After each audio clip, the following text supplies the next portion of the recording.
Berita Israel. Selamat menyimak. Israel menyuarakan aspirasinya untuk memperdalam hubungannya dengan Pakta Pertahanan Atlantik Utara atau NATO. Israel memelihara hubungan baik dan kerjasama yang sangat baik dengan Pakta Pertahanan Atlantik Utara atau NATO dan jarang meningkatkan hubungan lebih jauh lagi.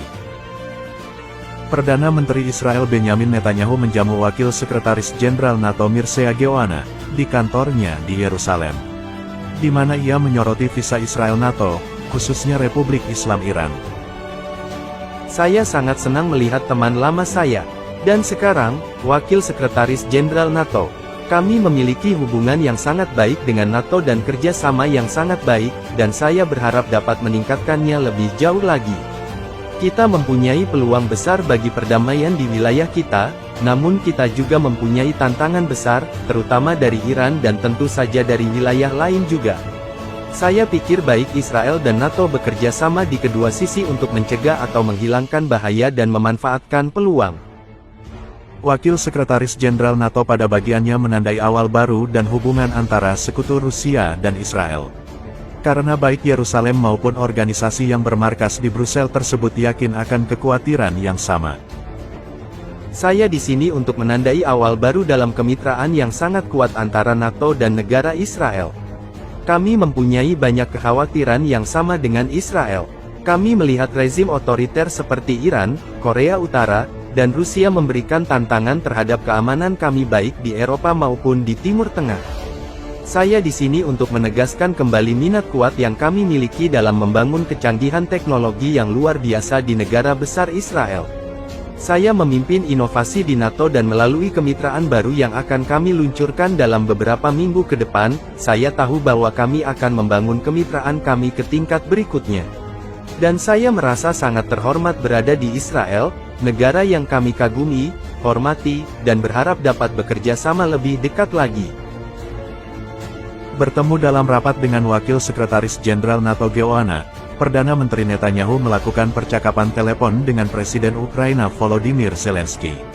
Menurut pernyataan dari kantor Perdana Menteri di Yerusalem, kedua pemimpin membahas berlanjutnya perhatian Israel terhadap Ukraina, termasuk terhadap pengungsi Ukraina. Dan Israel sebagai pelopor pembangunan untuk mendukung sistem pertahanan udara sipil.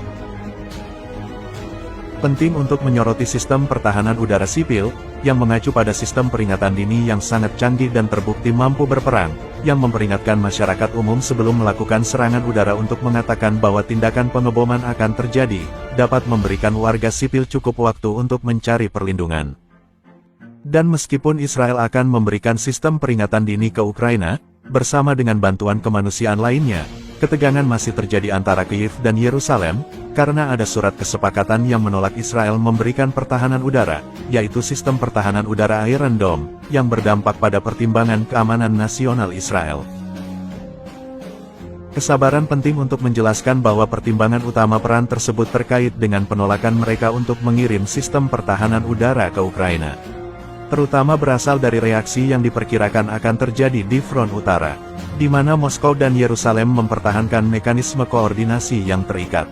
Hal ini memastikan adanya fleksi diakon antara militer Israel dan Rusia, khususnya selama serangan udara Israel terhadap sasaran Iran di Suriah.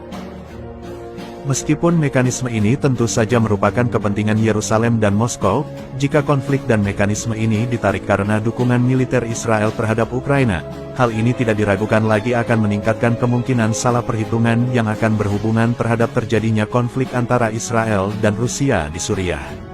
Sebuah kenyataan yang harus dihindari oleh Yerusalem. Namun, jika keadaan terpaksa, Yerusalem pun tetap tidak akan gentar melawan Rusia. NATO optimis terhadap kemitraan Israel. Seorang diplomat Israel menjelaskan bahwa, perjanjian kerangka kerja kemitraan selama 4 tahun akan memungkinkan kedua belah pihak untuk memajukan proyek-proyek baru, tanpa perlu meminta persetujuan para pengambil keputusan politik dalam setiap kasus. Kerangka kerja baru ini juga akan mengatur ulang prioritas kemitraan, memberikan penekanan yang lebih besar pada kerjasama dalam mengatasi ancaman yang muncul, inovasi, ketahanan, perubahan iklim, dan banyak lagi. Israel dipandang oleh NATO sebagai penyedia keamanan, bukan konsumen keamanan. Oleh karena itu, aliansi ini tertarik pada keahlian Israel, terutama di bidang teknologi dan intelijen drone, rekayasa balik senjata, dan strategi ketahanan, termasuk di bidang kesehatan masyarakat.